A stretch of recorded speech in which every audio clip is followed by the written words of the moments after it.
Welcome back to the channel. If you're watching this right now, let me know in the comments where you're watching from. I'd love to see how far this story is reaching. Let's get right into it. The blizzard showed no mercy that night, and neither would the man in the red sedan when he found a stranger holding his daughter. Clara Hayes had given away her only protection from the lethal cold to save a shivering child in a cheerleader uniform. What she didn't know was that the girl was Mila Moretti, daughter of the city's most feared underworld boss. And when Marco DeLuca stepped out of that red luxury car and saw a ragged stranger wrapped around his child, his hand moved to the gun inside his jacket. Clara was seconds away from death, frozen and defenseless, unable to explain that she wasn't a threat. She was a hero. But men like Marco DeLuca don't ask questions first. They eliminate problems. And Clara Hayes, with her blue-tinged lips and ice-crusted hair, looked like a problem that needed eliminating. The wind howled like a dying animal, hurling snow sideways through the empty stadium parking lot with such force that Clara Hayes could barely keep her eyes open. Each gust felt like a fist to the chest, driving ice crystals deep into her lungs. Her car had died 3 miles back, engine seized, leaving her to trudge through knee-deep drifts in darkness. Just keep moving. Don't stop. Don't think about the cold. But then she heard it, a whimper, thin and desperate, barely audible over the screaming wind. Clara's frozen fingers fumbled with her phone's flashlight, the beam cutting through the white chaos until it landed on something that made her heart stop. A girl, maybe 12, curled against a fence in nothing but a purple and gold cheerleading uniform. Her skin had gone past pale into something bluish-gray. Her lips were the color of a fading bruise. Hey, can you hear me? Clara dropped to her knees, ignoring the snow that immediately soaked through her worn jeans. The girl's eyes fluttered open, brown, unfocused, barely conscious. CC cold. The word came out broken, her jaw too stiff to form it properly. Clara looked down at her own coat, the olive drab military surplus jacket that was the only thing standing between her and hypothermia. It wasn't much. The lining was torn, one pocket hung by threads, and it smelled faintly of a thrift store. But it was warm, and this child had nothing. There was no choice here. There was never a choice. I've got you, sweetheart. I've got you. Clara's hands shook violently as she peeled off the jacket, her body immediately screaming in protest. She wrapped the coat around the girl's trembling frame, rubbing her arms to force circulation back. The girl's head lolled against Clara's shoulder. My dad, he's coming. Good. That's good. He'll find you. Clara pulled the girl closer, using her own body as a windbreak, even as she felt the cold sink its teeth into her spine. Her vision started to blur. How long had it been? 5 minutes? 10? Time moved strangely when you were dying. That's when the headlights appeared. Twin beams cut through the blizzard, attached to something low and predatory. A red sedan, the kind that cost more than Clara had earned in the last 5 years, drifted to a silent stop. The driver's door opened. A man stepped out, and Clara's blood went colder than the storm. He wore a black suit that fit perfectly, his face all sharp angles and cold calculation. His eyes locked onto Clara, onto the ragged woman holding his daughter, and his hand moved inside his jacket. Step away from her. The voice was quiet, precise, more terrifying than any shout could be. Step away right now, or what happens next is on you. Clara tried to speak, but her jaw had locked. All she could do was shake her head and pull the coat tighter around the girl. The man took a step closer, and Clara realized she was about to die, murdered by a father who thought she was a threat. She didn't regret giving up the coat. She only regretted that she wouldn't live long enough to see the girl safely home. The man was 3 steps away, his eyes flat and merciless, when a small voice cut through the wind. Pap, no, she saved me. Everything stopped. The man froze mid-step, his expression cracking for just a fraction of a second. He looked at his daughter, then at Clara's blue-tinged skin and ice-crusted hair, then at the olive drab coat wrapped around the child. His hand slowly withdrew from inside his jacket. Empty. Get in the car, Mila. His voice had changed, still cold, but no longer lethal. 2 men in dark suits materialized, one scooping up the girl while the other approached Clara with a heavy wool blanket. They didn't ask permission, just wrapped it around her shoulders. The man in the black suit stood there, studying Clara like she was a puzzle he couldn't solve. What's your name? He finally asked. See, Clara. Clara Hayes.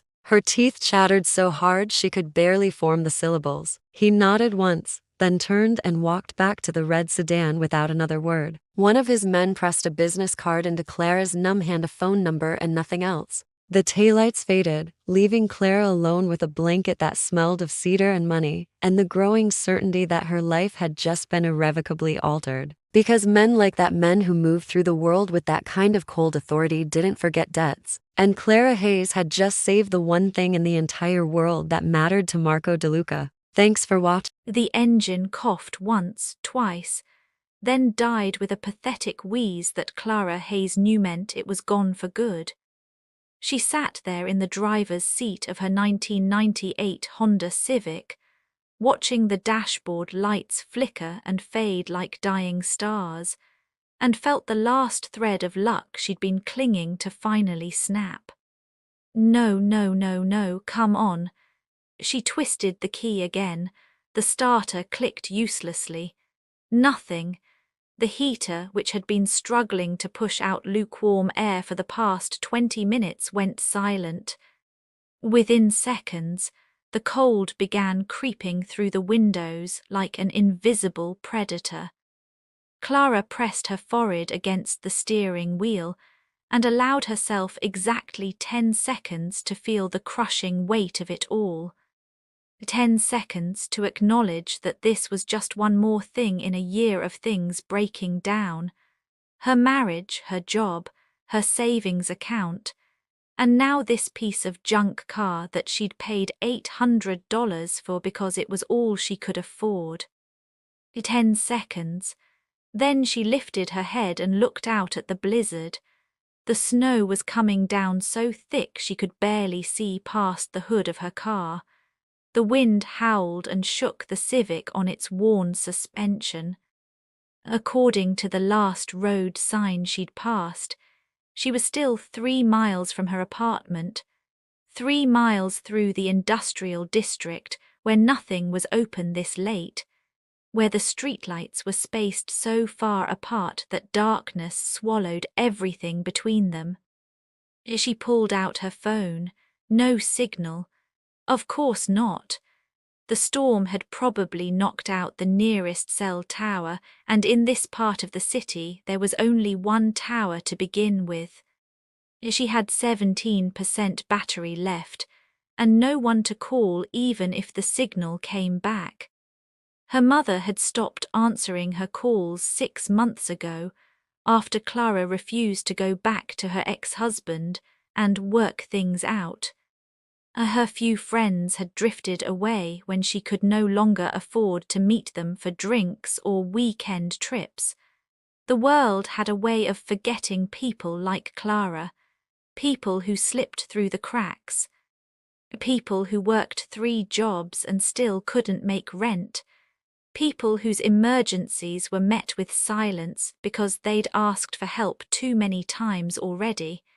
She was on her own. She'd been on her own for a while now. Clara zipped her olive-drab military surplus jacket up to her chin and pulled the hood tight. The coat was ugly and smelled faintly of mothballs, but it was thick and it was warm, and right now it was the only thing standing between her and hypothermia. She'd bought it at a thrift store for $8 after her winter coat had been stolen from the laundromat. $8 she could barely spare, but necessary. Survival math. She pushed open the car door and immediately the wind tried to rip it from her hands. Snow blasted into her face, tiny ice crystals that felt like needles against her skin. Clara forced herself out into the storm, her boots sinking into snow that was already past her ankles.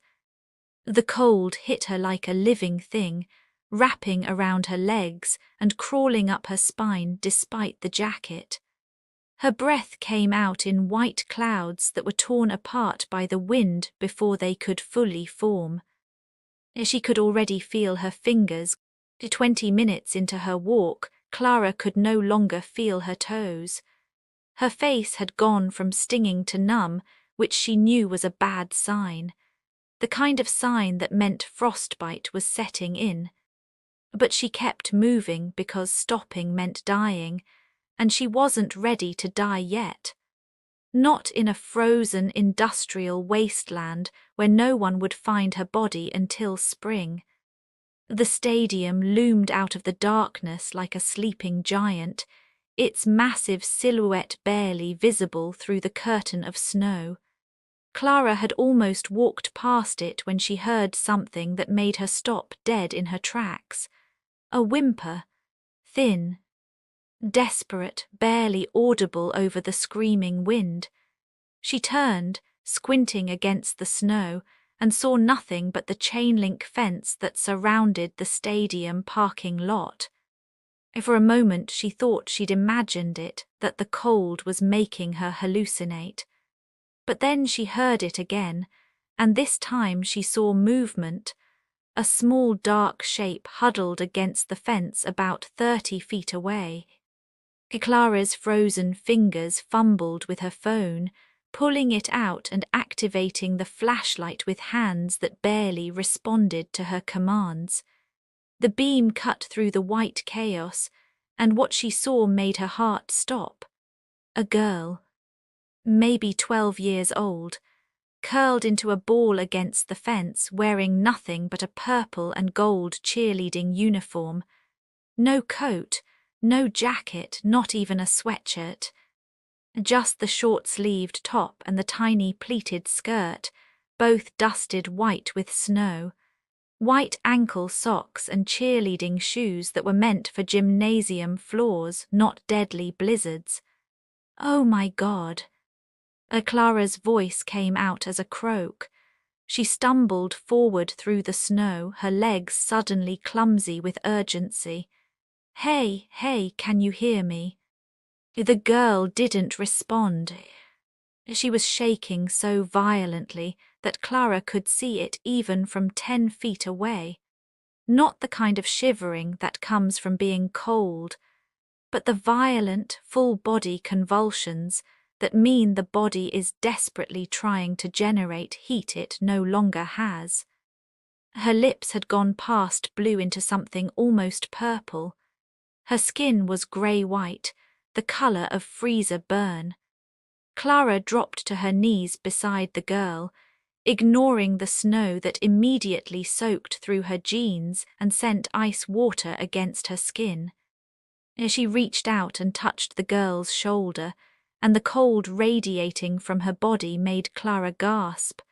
The girl's uniform was soaked through, practically frozen.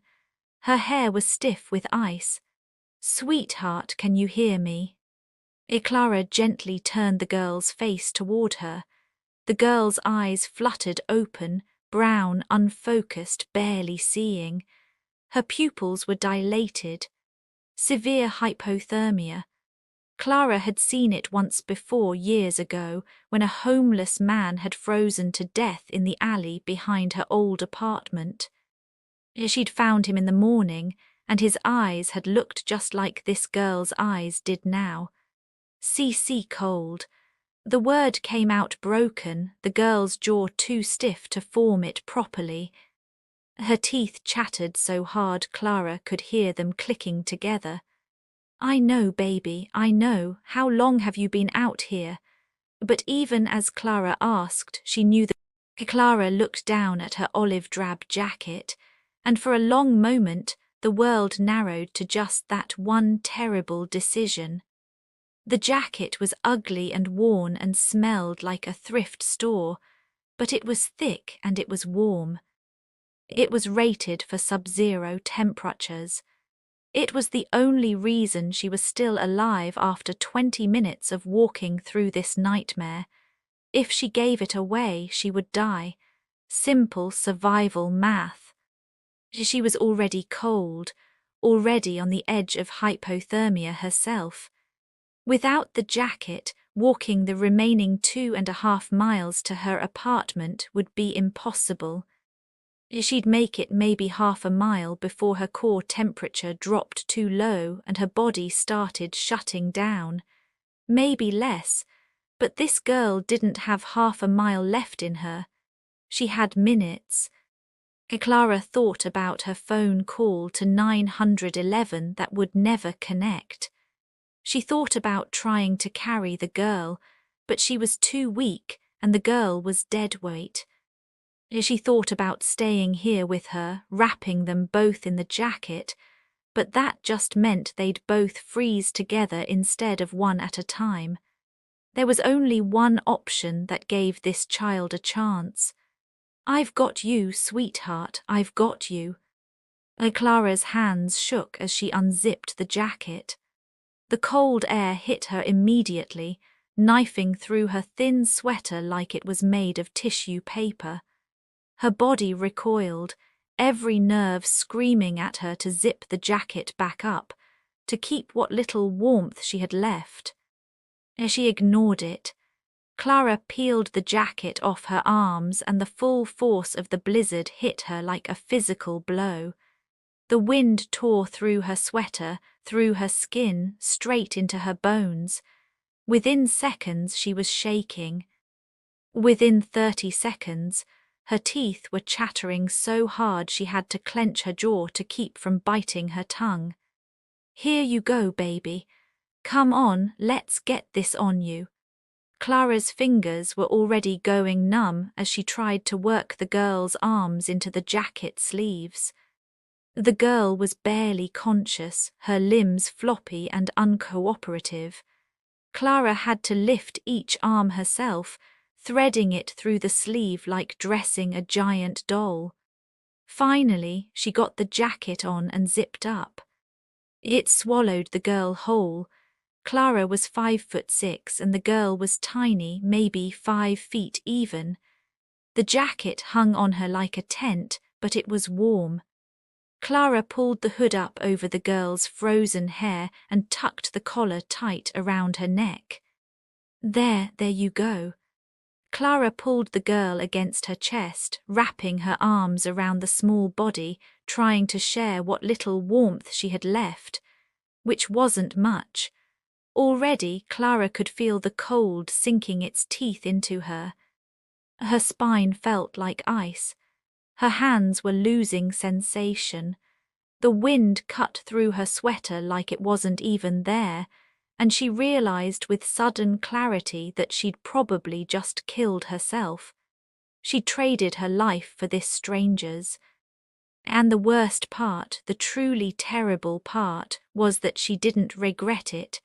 Couldn't regret it, because when she looked down at the girl's face, she saw someone's daughter, someone's whole world, someone who had people waiting for her to come home. Clara had no one waiting for her. No one would notice if she didn't show up tomorrow. Her death would be a footnote if it was noticed at all. But this girl mattered to someone.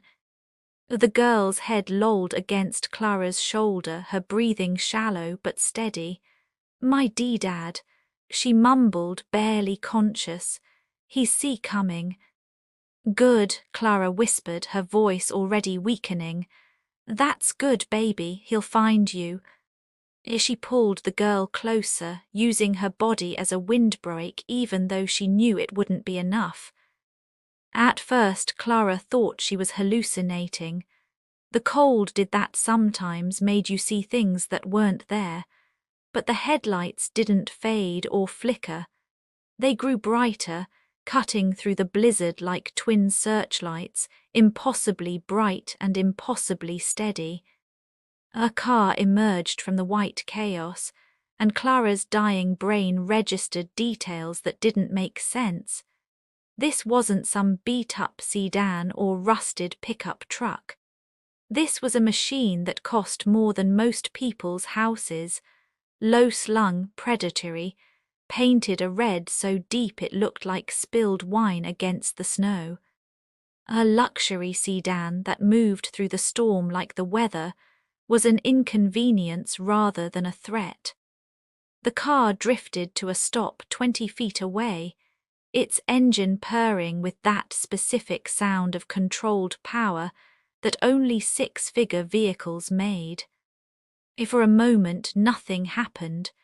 The headlights pinned Clara and the girl like insects under a microscope, and Clara had the sudden terrible thought that maybe this wasn't rescue. Maybe this was something else entirely. The driver's door opened. A man stepped out into the snow, and every instinct Clara had left started screaming at her to run. Not because he was doing anything threatening, not because he said anything or made any aggressive move, but because of the way he moved, with the absolute certainty of someone who had never once in his entire life been afraid of another human being. He wore a black suit that fit him like it had been painted on, not a single flake of snow daring to settle on the expensive wool. His shoes were Italian leather, completely impractical for a blizzard, but he walked through the ankle-deep snow like it was a red carpet rolled out just for him. His face was all sharp angles and cold calculation, high cheekbones, strong jaw, dark eyes that saw everything and revealed nothing. Even through her hypothermic haze, Clara recognized the bearing of a dangerous man, the kind who smiled at dinner parties and signed death warrants with the same pen, the kind who had people to handle problems and problems had a way of disappearing around men like him. His eyes locked onto Clara, onto the ragged woman in a threadbare sweater and tattered jeans, holding a girl wrapped in an oversized olive-drab jacket, and something flickered across his face. Not concern, not relief, something colder, calculation, assessment. His hand moved inside his jacket and Clara's blood went colder than the storm had made it. She knew what that gesture meant. She'd seen it in movies, on TV, in news reports. She knew what men kept inside their jackets when they dressed like that and drove cars like that and moved like that. Step away from her. His voice was quiet, precise, more terrifying than any shout could ever be. It was the voice of someone who didn't need to raise his voice because people already knew to obey. Step away from her right now. Clara tried to speak, tried to explain, but her jaw had locked from the cold. Her teeth were chattering so hard she couldn't form words. All she could do was shake her head weakly and pull the jacket tighter around the girl, who was just starting to stir against her chest. The man took a step closer. His hand was still inside his jacket. His face showed nothing, no anger, no fear, no emotion at all. Just cold professional assessment, like he was calculating angles and trajectories, figuring out. Two more men materialized from the red sedan like shadows given form. They moved with military precision, fanning out to flank Clara on either side, cutting off any escape route she might have considered if she'd had the strength to run. Which she didn't. Her legs had gone past numb into something worse, heavy, unresponsive, barely able to keep her upright. The man in the black suit stopped 2 feet away. Up close he was even more terrifying. Not because he was physically imposing, though he was easily 6 feet tall with shoulders that spoke of hours in expensive gyms, but because of his eyes. They were dark brown, almost black, and completely empty of mercy. This was a man who had looked at human suffering and felt nothing, a man who had made hard decisions and never lost sleep over them. "I'm going to ask you one time." His voice was still quiet, still precise, but there was something underneath it now, something that made Clara's survival instincts scream even through her dying brain. "What did you do to my daughter?" His daughter. Clara tried to speak, tried to explain that she hadn't done anything except try to save her, but her jaw wouldn't cooperate. All that came out was a pathetic chattering sound and a weak moan. Her body was shutting down, prioritizing heart and lungs over speech, over everything. She looked like exactly what he thought she was, a vagrant, a threat. Her jeans were tattered and soaked through, her sweater was threadbare with holes at the elbows, her hair was a mess of ice and tangles. She was shaking violently, her skin had gone blue-grey, her lips were purple. She looked like someone who would hurt a child for money or drugs or whatever twisted reason people did terrible things. "Boss," one of the flanking men spoke, his voice rough. "Should I?" Quiet, the man, the father, held up one hand, never taking his eyes off Clara. His other hand was still inside his jacket. "I asked you a question. What did you do?" Clara shook her head desperately, pulling the girl. His daughter, closer against her chest in what she knew looked like a threatening gesture, but was really just her body's last attempt to share warmth. To keep the girl alive even as Clara herself was dying. "Pee, please." The word finally came out, broken and barely audible. She was freezing. "And you thought you'd help her?" His voice dripped with skepticism. "Out of the goodness of your heart." He didn't believe in goodness. That much was clear. He'd seen too much of the world's darkness to believe that strangers helped each other without ulterior motives. In his world, everyone wanted something. Everyone had an angle. Altruism was a con, kindness was a manipulation, and sacrifice was just another word for leverage. One of his men pulled out a phone, speaking quietly. "Running her face now, boss. It should have results in 30 seconds. They were scanning her. Facial recognition. Looking for warrants, priors, anything that would confirm what he already believed, that she was a threat that needed eliminating. Clara's vision was narrowing to a tunnel now. The edges of the world were going dark. She was vaguely aware that she was dying, that hypothermia was minutes away from stopping her heart. Part of her welcomed it. At least dying would mean she didn't have to see the disappointment in this man's eyes when he pulled the trigger. At least she wouldn't feel the bullet. The girl stirred in her arms, and Clara forced herself to hold on tighter. Even if she died in the next minute, she could keep the girl warm until then. That was something, that mattered.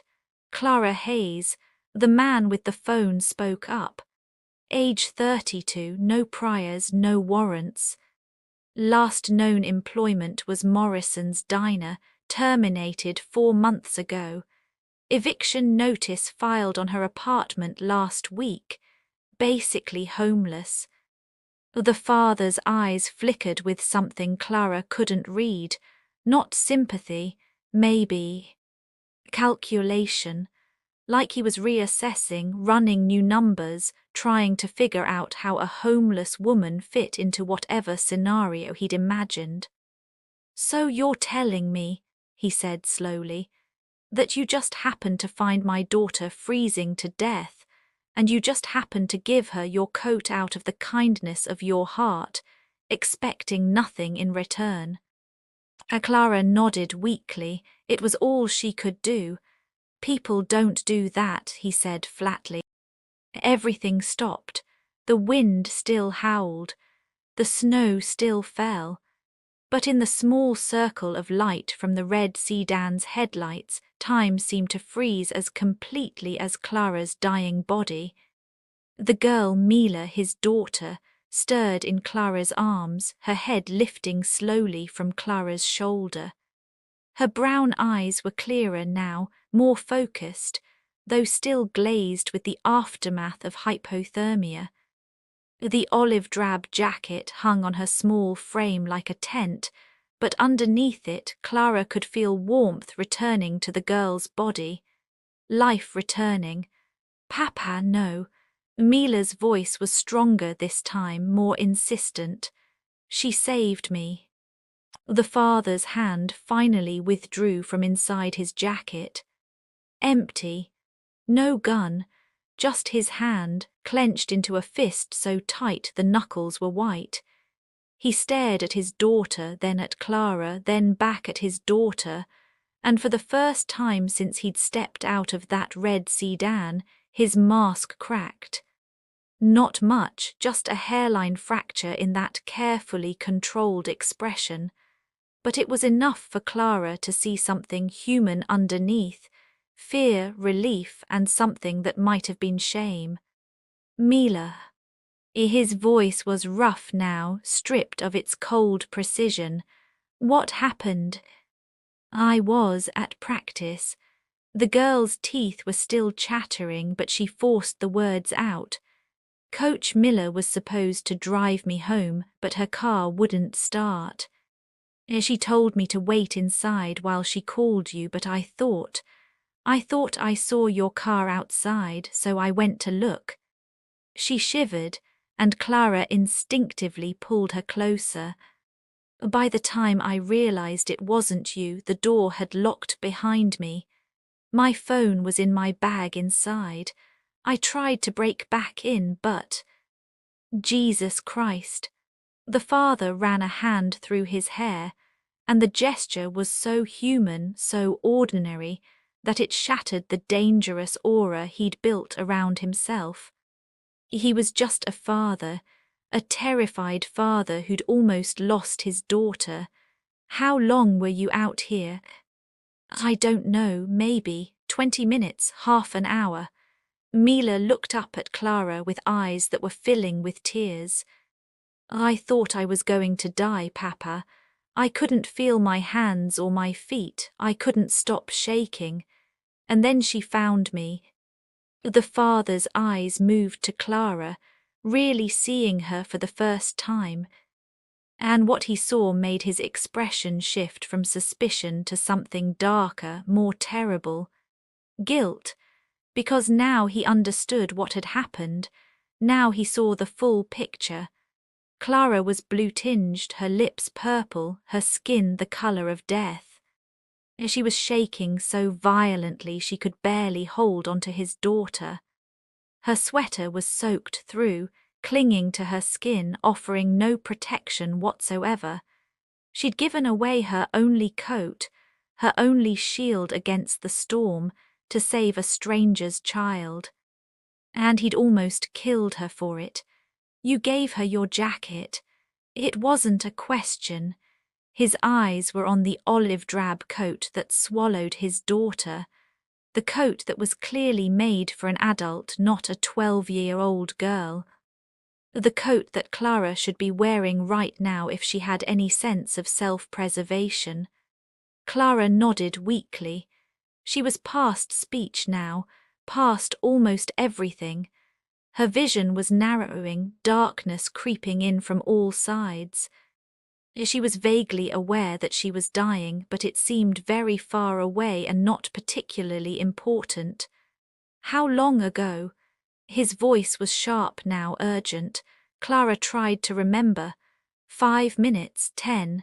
Time had stopped meaning anything.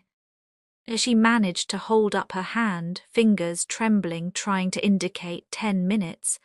Or maybe 15, she wasn't sure. The father's face went pale. He knew what that meant. He'd seen hypothermia before, knew the stages.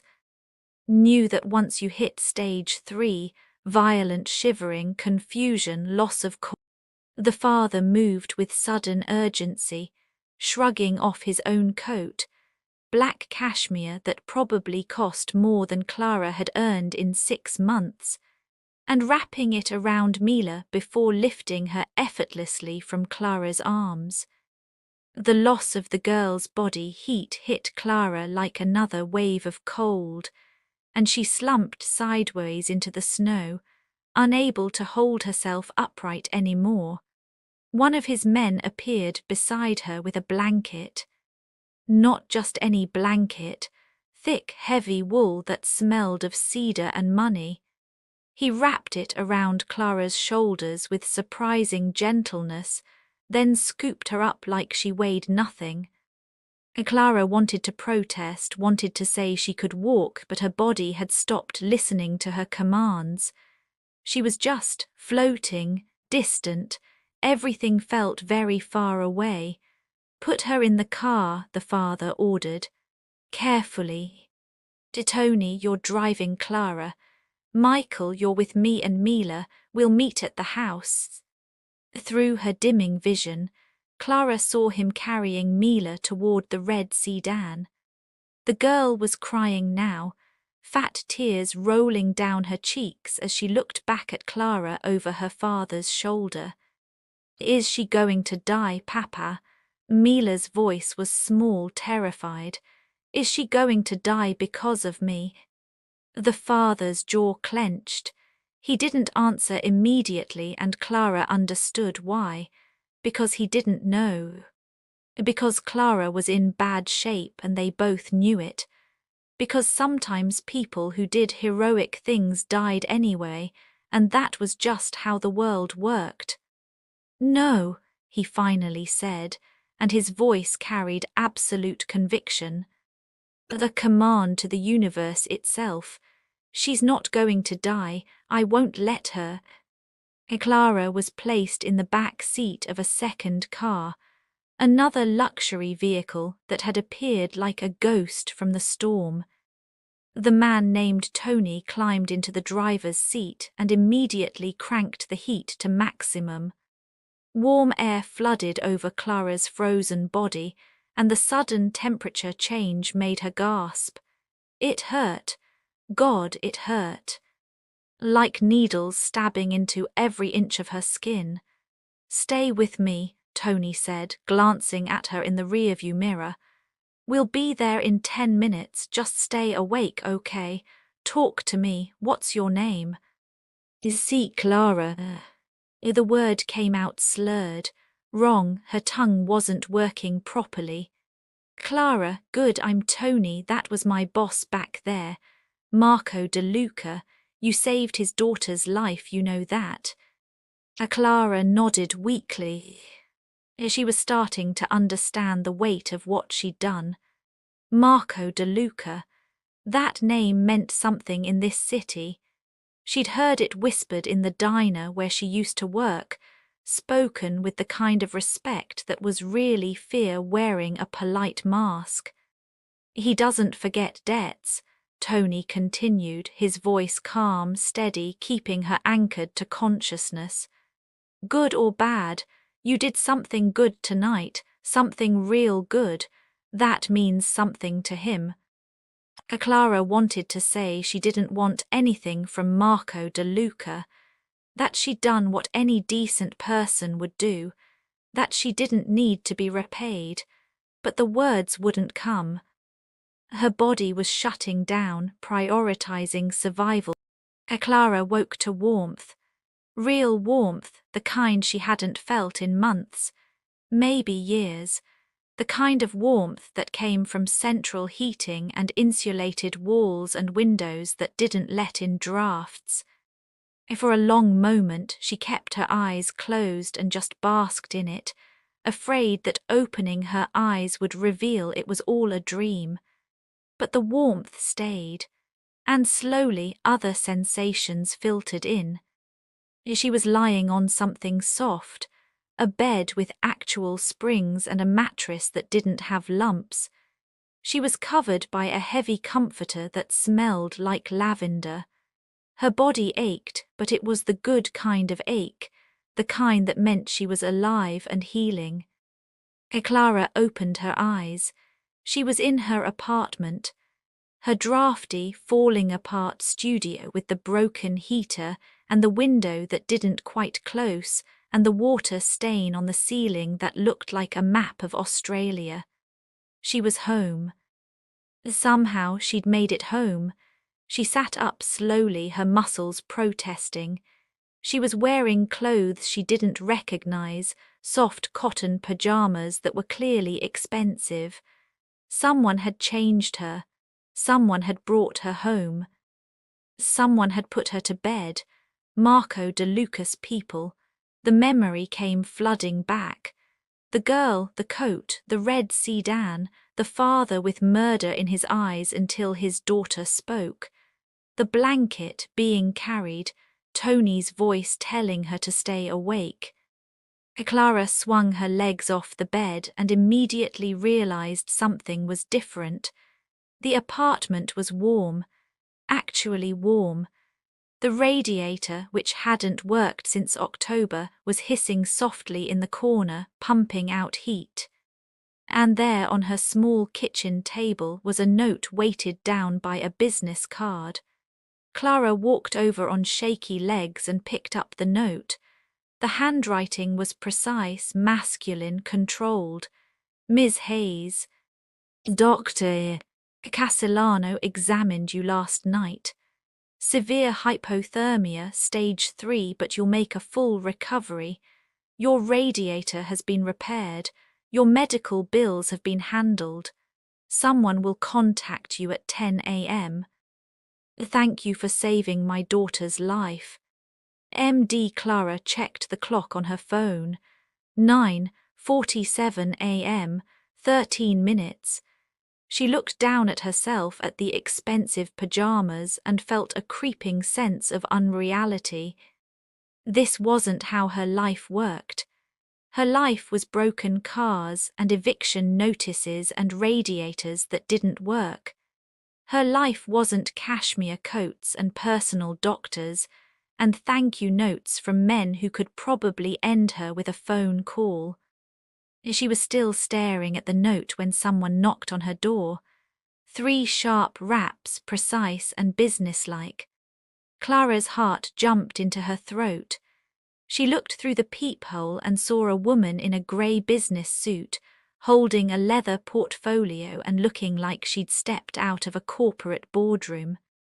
This was not one of Marco de Luca's dangerous men. This was someone else entirely. Clara opened the door a crack. Yes. The woman smiled, professional and warm.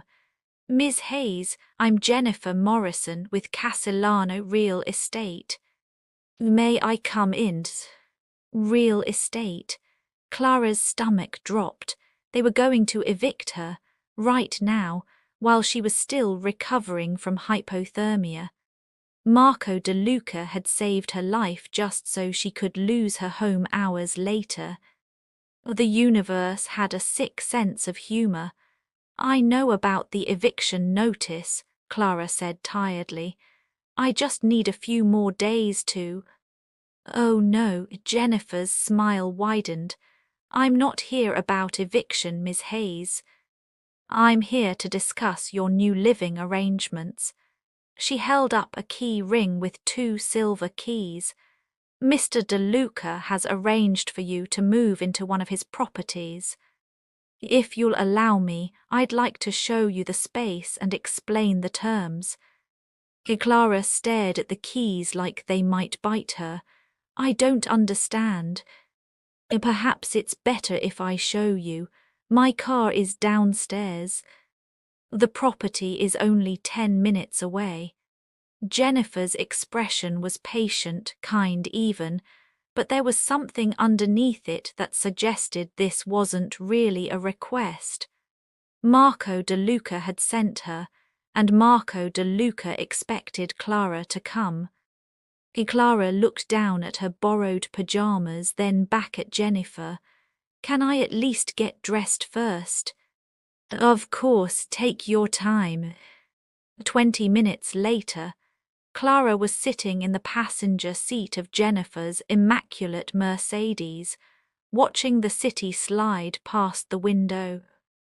They were heading toward the downtown district, where the buildings got taller and the rent got higher and people like Clara didn't exist except to clean the lobbies. Jennifer pulled into an underground parking garage beneath a glass tower that looked like something out of a magazine. She parked in a spot marked Reserved, Unit 2407, and led Clara to a private elevator. This building was completed 2 years ago, Jennifer explained as they rose. It has 24-hour security, a fitness center, a rooftop garden and concierge service. Your unit is on the 24th floor. Your unit, like it was already decided. The elevator opened directly into an apartment, and Clara's breath caught in her throat. This wasn't an apartment, this was a palace. Floor-to-ceiling windows overlooked the city. Hardwood floors gleamed under recessed lighting. The kitchen had marble countertops and appliances that looked like they belonged in a restaurant. There was actual art on the walls, real art, not prints. 2 bedrooms, 2 bathrooms, approximately 1,500 square feet, Jennifer said, walking through the space like a tour guide. The building covers all utilities, including heat. She emphasized that last word, and Clara wondered if she knew about Clara's broken radiator or if it was just a coincidence. Mr. De Luca has also arranged for a monthly stipend to be deposited into your account, enough to cover food, clothing, and other necessities. Clara found her voice, though it came out weak. For how long? Jennifer turned and looked at her directly. For as long as you need it, Miss Hayes. Mr. De Luca was very clear about that. This isn't a loan. This isn't charity with strings attached. This is compensation for what you did. I saved his daughter's life. This is. Clara gestured at the impossible apartment. This is too much. Is it? Jennifer's expression softened. From what I understand. The address on the card led Clara to a house that made her new apartment look modest. It sat behind high walls and iron gates, sprawling across what must have been 2 full acres in a neighborhood where Clara wouldn't have been able to afford a parking space. The security cameras tracked her approach. 2 men in dark suits flanked the gate, one of them speaking into a radio before nodding and letting her through. Tony, the same man who'd driven her 2 nights ago, was waiting by the front door. He smiled when he saw her. Ms. Hayes, you're looking better. I'm alive, Clara said. Thanks to you. Thanks to you, he corrected. I just drove fast. You're the one who gave up her coat in a blizzard. He opened the door. The boss is in his study. This way. The interior of the house was elegant but not ostentatious. Dark wood leather furniture, bookshelves that actually had books that looked red. Tony led her down a hallway lined with photographs, Mila at various ages, always smiling, sometimes with a woman who must have been her mother. Past tense, Clara noted. There were no recent photos of the woman. Tony knocked on a heavy wooden door. She's here, boss. I'll send her in. Tony opened the door and gestured for Clara to enter, then quietly closed it behind her. Marco De Luca sat behind a massive desk, backlit by windows that overlooked manicured gardens. He wasn't wearing the black suit from the storm. Instead, he wore dark slacks and a grey sweater that made him look almost normal.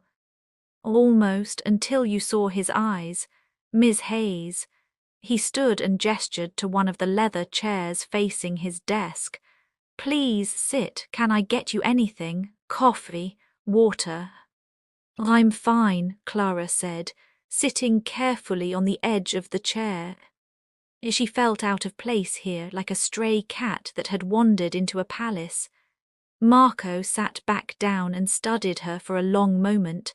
The silence stretched, not quite uncomfortable but heavy with unspoken weight. Finally he spoke. I almost killed you. The words were flat, matter of fact. 2 nights ago, I had my hand on my gun and I was seconds away from putting a bullet in you because I thought you'd hurt my daughter. Clara swallowed. I know. I've killed people for less. Still that same flat tone, like he was discussing the weather. People who actually did hurt those I care about. People who just posed a threat. I don't lose sleep over it. It's business, it's survival. It's the world I live in. Clara didn't know what to say to that, so she said nothing. But you. Marco leaned forward, and his eyes were burning, now intense. You saw a stranger's child dying in a storm, and without hesitation you gave her your only protection. You chose her life over yours, no calculation, no asking what's in it for me, you just did it. As anyone would have. No, the word was sharp, final. No, they wouldn't have. I've spent 20 years learning exactly what people will and won't do when their own survival is on the line. Most people would have called 911 and kept walking.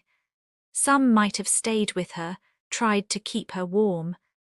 But you gave her your coat, you gave her your life.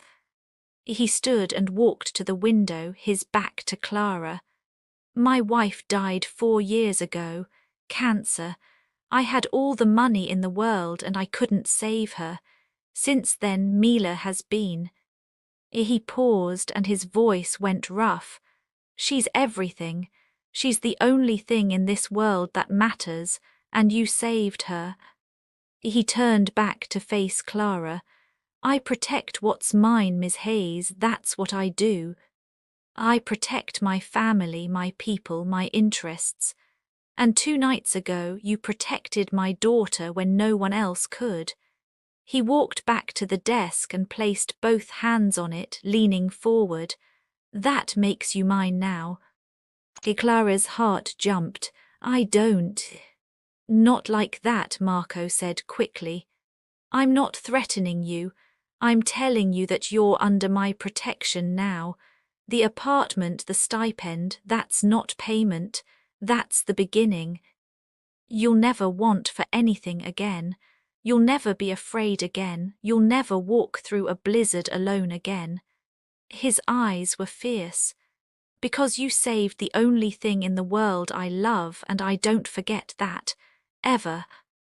The door opened and Mila ran in, wearing jeans and a purple sweater that matched her cheerleading uniform. She stopped when she saw Clara, suddenly shy. Hi, she said quietly. Clara felt tears prick her eyes. Hi, sweetheart. How are you feeling?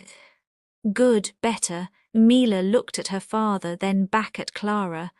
Thank you for what you did. Papa explained that you could have died. You would have died, Clara said gently. I couldn't let that happen. Mila walked over and without warning wrapped her arms around Clara in a fierce hug. Thank you, she whispered. Thank you for saving me. Clara hugged her back, and over the girl's shoulder she met Marco's eyes. Before you go, if this story moved you even a little, hit the like button, drop a comment and follow the channel for more powerful stories like this. And I'd love to know, where are you watching from? Globe showing Europe, Africa. If this video gave you chills, share it with someone who needs to see it. Thank you for watching. Your support